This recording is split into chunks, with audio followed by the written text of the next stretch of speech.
كل نفس ኢና ሊላሂ ወኢና ኢለይሂ ራጂዑን 11 ሰዎች በአንድ ቅጽበት በትላንትናው ዕለት በአደጋ ሞተዋል። በስልጤ ዞን በደረሰ የትራፊክ አደጋ የ11 ሰዎች ሕይወት አለፈም። አደጋው የደረሰው 18 ሰዎችን ጭኖ ካለቾ ውሪሮ ወረዳ በጠረጋ መንገድ ወደ አዲስ አበባ ይጓዝ የነበረ የሚኒባስ ተሽከርካሪ በዚህ ሁለት ቀን 10 ሰዎች ቀብረናል። ከቀበርናቸው 10 ሰዎች የሶስቱ አሟሟት ላካፍላችሁ። ቲክቶክ ላይ ነው ኦሮሚያ ክልል ውስጥ ቤተክርስቲያን አሰራለሁ ከምትል ኦሮሚያ ክልል ውስጥ ላሉት ምዕመናን ክላሽ ይገዛላቸው። ክላሽ ግዙ ሆኗል። የኦርቶዶክሶች ስብከት ሰሞኑን አንዲት እናት ልጆች ይዛ ጭንቅ ሲላት ለመንግስት አደርስልኝ ብላ የላከችልኝን ቮይስ ላሰማችሁ። ቫይራል ይውጣ አይውጣ አላቅም፣ ይጥቀማት አይጥቀማት አላቅም። ላይ በረካት እባክህን ይሄ ድምጼ ሲደርስ እባክህን ቤተሰቦቼ ፍትህ ለእህትና ለወንድሞቼ መጠየቁ ምኑ ጋር ነው ችግሩ? ፍትህ ለአክሱም እህት ወንድሞቼና ፍትህ ለአርሲ ሰው ኮንክ ህሊና ካለ አቡበከር አህመድ አርሲ ሄዶ ግድያ አቀነባብሮ መጣ ስትባል አንተ ይሄንን ዜና እንዴት ነው ዝም ብለህ የምታዳምጠው? አርሲ የተደረገው ድርጊት ትክክል አይደለም፣ በጣም ያሳዝናል። ሁሉም አስመሳይ መሆኑ ገባችሁ? የራሱ ሲነካበት ብቻ ነው ዘራ ብሎ የሚነሳው። فمن شرح الله صدره للإسلام فهو على نور من ربه. السلام عليكم ورحمة الله وبركاته. سلام ودنا يتكبروا أنا ليك تتوش ባላችሁበት የአላህ ሰላም እዝና ተረዳች ቻርታ ኢንሻአላህ ዛሬም ከመገደ ተበለከታችሁት አነጋገር የተወደዱ የተመረጡ እንዲሁም ደግሞ እስላማዊ ቪዲዮ ኢንሻአላህ እነዚህን ቪዲዮዎች በጋራ እንመለከታለን። ከእናንተ የሚጠበቀው ላይክ ያደርጋችሁ ሐሳብ አስተያየት እየሰጣችሁ እስከ ፕሮግራማችን ፍጻሜ አብራችሁን ቆዩ። ቀጥታ ወደ ቪዲዮ አልፍኩላችሁ። ሁላችን የሚመለከት ጉዳይ ነው፣ በጋራ እንመለከት። አንዲት እናት ልጆች ይዛ ጭንቅ ሲላት ለመንግስት አደርስልኝ ብላ የላከችልኝን ቮይስ ላሰማችሁ። ቫይራል ይውጣ አይውጣ አላቅም፣ ይጥቀማት አይጥቀማት አላቅም። ይሄ ቪዲዮ የደረሳችሁ ግን በቻላችሁት መጠን በደንብ ሼር፣ ኮፒ ሊንክ፣ ሪፖስት እያደረጋችሁ እስከ መጨረሻው ተከታተሉኝ። ማንጋ እንደሚደርስ አናቅምና ወደ ቪዲዮ። ወንድሜ አሰላሙ አለይኩም። ወአለይኩም አሰላም ወራህመቱላሂ ወበረካቱ። እባክህን ይሄ ድምጼ ሲደርስ እባክህን ለመንግስት አካል ለሚመለከተው አካል አድርስልኝ። ቤት ክራይ 12000 ብር ነበር የምኖረው። በአንድ ጊዜ 26000 ብር ካልከፈልሽ ብላኝ መታብኝ። ወይ ካልሆነ በነገው ዕለት ቤት ልቀቂ ነው የምትለኝ። እኔ 26000 ብር ከየት አባቴ አምጥቼ ልክፈል? እባክህን 4 ልጅ ይዣለሁ። ሰርቶ የሚገባው አንድ ሰው ነው። እባክህን ይሄ ድምጼን ፍትህ ለተከራይ እባክህን። ቤቶች ስንፈልግ 60,000 50,000 70,000 እያሉ ነው። አንድ ሳሎንና 2 መኝታ የት እንግባ? የኔ ወንድም ከቦሌ ሚካኤል ኮንዶሚኒየም ነው ይሄን መልእክት ምልክልህ። እባክህን ይሄን ድምጼን እንደሰማ ፍትህ ለተከራይ 4 ልጅ ተሸክሜ የት ነው የሚሄደው? ወንድሜ አቅሜ አይችል እኔ 50-60,000 ብር። እባክህን ይሄን ድምጽ ጀዛከላ ኸይር። ይሄ ድምጽ ይሄ ጉዳይ ብዙ ሰዎችን እያማረረ ያለ፣ ብዙ ቦታ ላይ የቤት ኪራይ በእጥፍ እየጨመረባቸው ብዙ ሰዎች እየተማረሩና እየተጎዱ ያሉ ይመስለኛል። እና ይህ ቪዲዮ በደንብ ሼር፣ ኮፒ ሊንክ፣ ሪፖስት እያደረጋችሁ ለሚመለከተው አካል ማለት ነው ማስተካከያ እንዲደረግ። በቅድሚያ አላህ ለሁላችንም ቤት ይስጠን ለማለት እወዳለሁ። ከዛም አልፎ ደግሞ ለአከራዮች አላህን ፍሩ የሚል መልእክትም አስተላልፋለሁ። ከዚህ ጋር ተያይዞ ማለት ይህ ብዙዎች ኢትዮጵያውያኖች ያሉበት ሁኔታ ነው። በግልጽ እንግዲህ ተመልክተናል። እጅግ የሚያሳፍር ነገር ነው በሀገራችን ላይ እየተከሰተ ያለው። በተለይ ቤት የሌላቸው ሰዎች በዚህ ደረጃ ነው እየተሰቃዩ የሚገኙት ማለት ነው። እንግዲህ በነገራችን ላይ 3 ወር ጊዜ መሰጠት አለበት። አንድ ሰው ቤት ልቀቅ ሲባል ማለት ነው 3 ወር ድረስ መቀመጥ ይችላል ቤት ካላገኘ፣ በተለይ ያው አዝኖለት ከለቀቀ በስተቀር እንጂ በህጉ መሰረት። ነገር ግን እንዲሁም ደግሞ በየጊዜው የቤት ኪራይ መጨመር አይቻልም። ነገር ግን ተመልከቱ፣ የቤት ኪራይ 26000 ብር ካላስገባሽ ከ12000 ብር እንግዲህ ቤቱን ለቀሽ ውጪ ተብላለች። እቺ እንግዲህ እህታችን ማለት ሁላችንም ድምጽ ልንሆን ይገባል።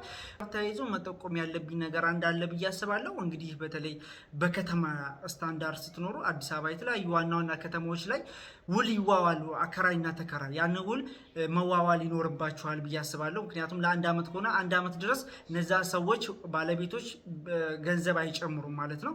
ስለዚህ በዛ መሰረት ማስኬድ ይቻላል። ነገር ግን እንደነዚህ አይነት ሰዎችን እንግዲህ ድምጽ ልንሆናቸው ይገባል ብዬ አምናለሁ። አላህን ልትፈሩ ይገባል። በተለይ ቤት አከራዮች ቤት የአላህ ነው ቤት የኔ ነው ብላችሁ እንደፈለጋችሁ የምትመጻደቁ ሰዎች እንግዲህ አላህ ምንዳውን ይከፍላችኋል። ስለዚህ ስርዓት ልትይዙ ይገባል ብዬ አምናለሁ። ጋር ተያይዞ እናንተ በዚህ ጉዳይ ላይ ሀሳብ ስጡበት። አንድ ቪዲዮ አለ። ሁላችንም ሞት የሚባል ነገር አለ።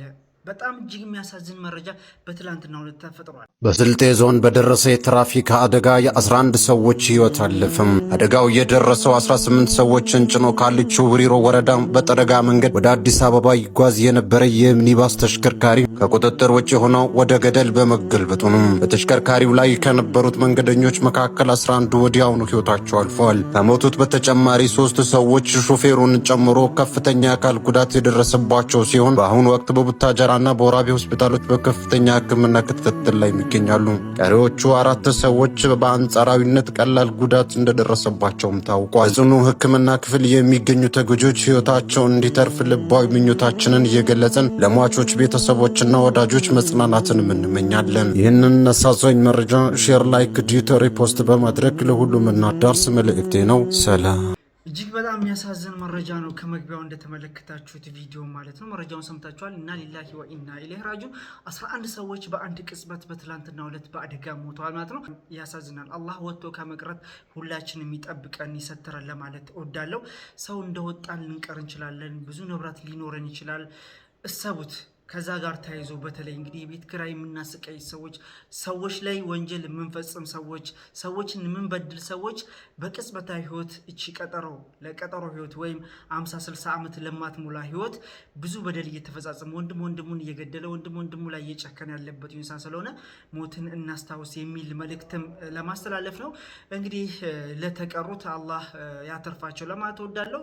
እንዲሁም ደግሞ ለሞቱት አላህ ይዘንላቸው፣ ለቤተሰቦቹም አላህ ሶብር ይስጣቸው ለማለት እወዳለሁ። እጅግ በጣም የሚያሳዝን ነገር ነው። በተለያዩ በኢትዮጵያ ላይ በተለይ የመኪና አደጋዎች በጣም ቁጥራቸው እየተበራከተ ብዙ ወንድምና እህቶች እየተነጠቀን አባቶች ያለበት ሁኔታ ስለሆነ እንግዲህ አሽከርካሪዎችም ከዙ ጋር ተያይዞ እንግዲህ በተቻላችሁ አቅም ረጋ አድርጋችሁ የምትፈልጉበት ቦታ እንድትደርሱ መልእክቴን አስተላልፋለሁ።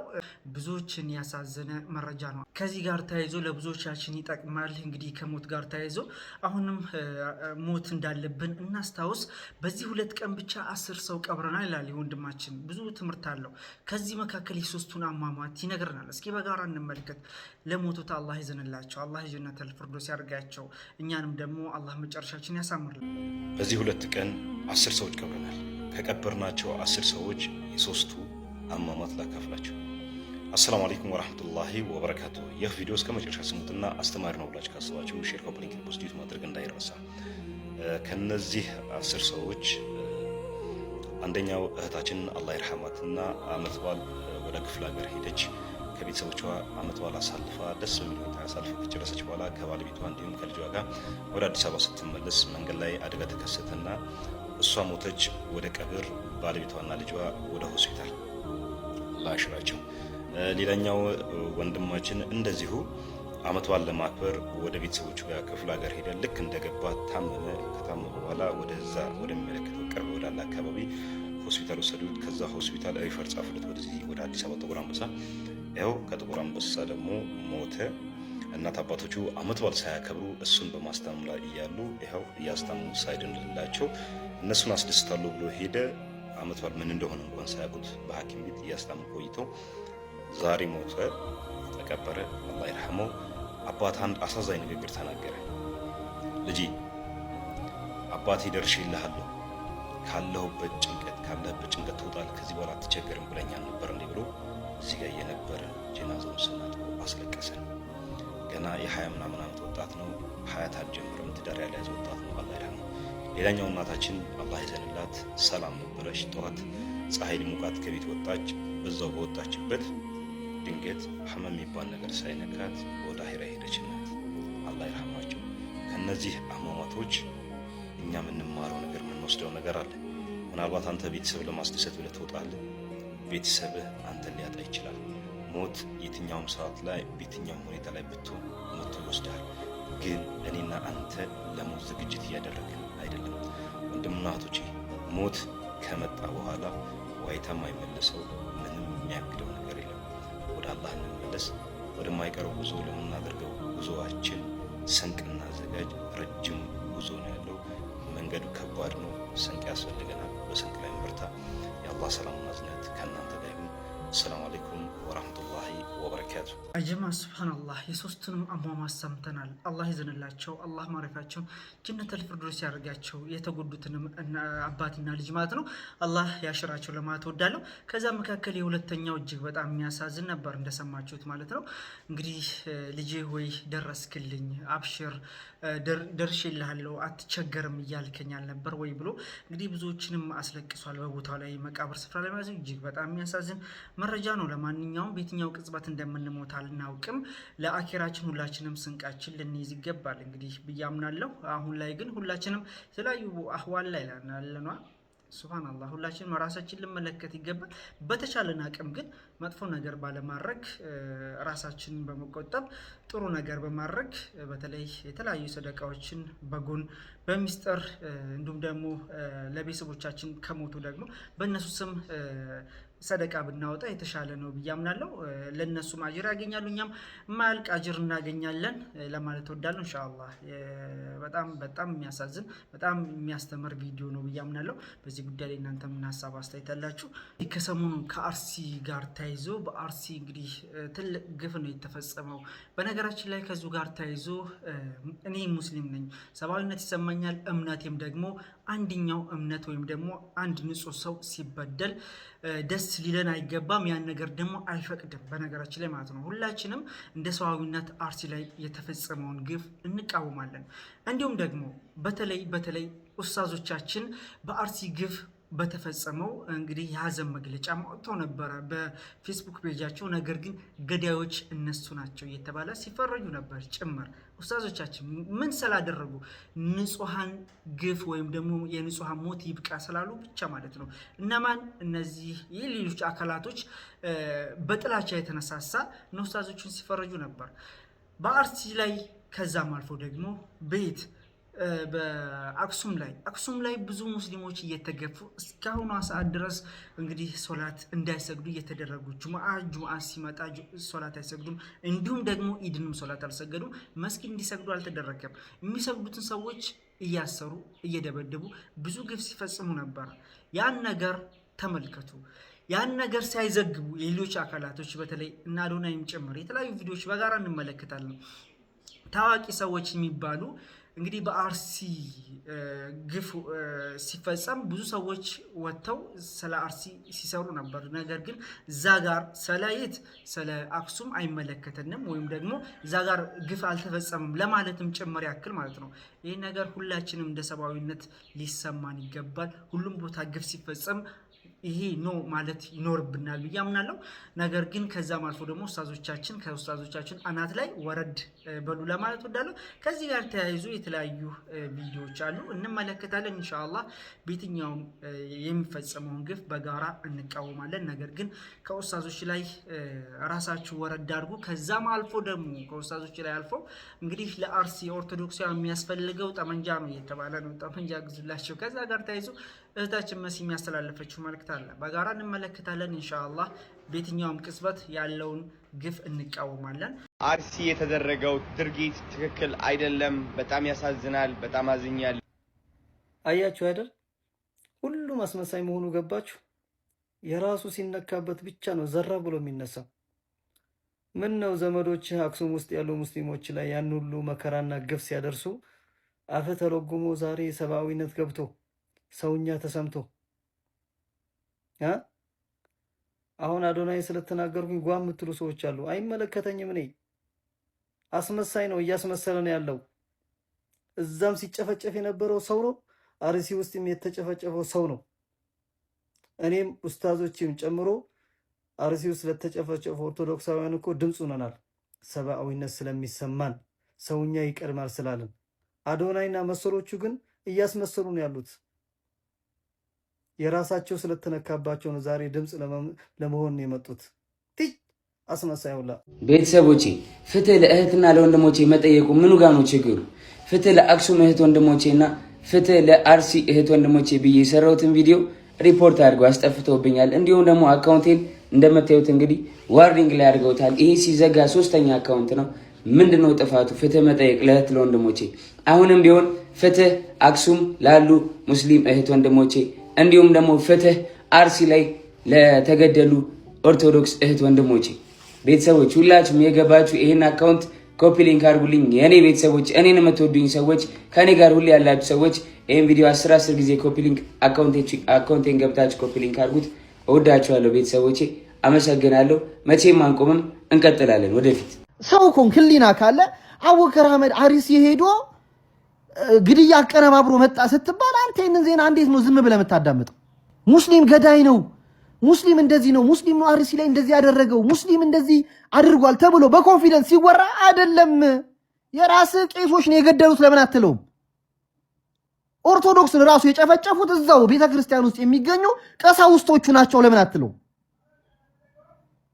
እኮ በጣም ሲምፕል ነገር እኮ ነው።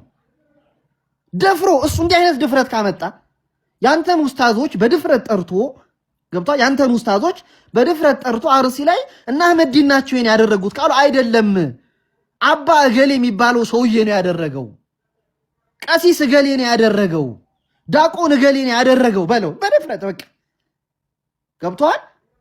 አህመዲን እንደዚህ አይነት ስራ ውስጥ እንደሌለ ምናቅ ሰዎች ምታቁ ሰዎች አቡበከር ይሄን ሊያደርግ ይችላል። ይሄን ድፍረት ካላቸው አንተም ያንን ድፍረት ገብቷል። ሞዓ ተዋህዶ የሚባለው ክንፍ ተደራጅቶ ተሰባጥሮ ምን እያደረገ እንደሆነ ታውቃለህ። 4 ኪሎ ለመግባት የቄስ ልብስ ለብሶ አደባባይ ላይ ሰልፍ ወጥቶ እኛ የሚኒልክን ቤተ ምናምን ነው የምናስመልሰው ካለ አንድ ቄስ ለፖለቲካ ትርፍ የራሱን ምዕመን የራሱን ቤተ እምነት አቃጥል ብለህ ማመን እንዴት ትችላለህ? ይሄ ምን አይነት ድፍረት ነው? እንዘን በጋራ መፍትሄ እንዴት ይመጣል? በጋራ አንውራ። አይደለም ወለጋ ላይ 90 ሙስሊም ሲሞት የሞተው አማራ ነው ይላል። አረ ሙስሊም ነው የሞተው ስትለው አረ ሙስሊም አይደለም በአማራነቱ ነው። 90 ሙስሊም ሞተው በአንድ ቀን። 5 ፍሬ ክርስቲያን የሆነ ቦታ ሲሞት ደግሞ ቤተ ክርስቲያን ተሰዳለች። እኛ ኦርቶዶክሳውን ታረድን ብሎ ደግሞ ይመጣላል። የኛ ነብስ ሲሆን የድመት ነው የዶሮ ነው። ኦሮሚያ ክልል ውስጥ ቤተክርስቲያን አሰራለሁ ከምትል ኦሮሚያ ክልል ውስጥ ላሉት ምዕመናን ክላሽ ግዛላቸው። ክላሽ ግዙ ሆኗል የኦርቶዶክሶች ስብከት ሰሞኑን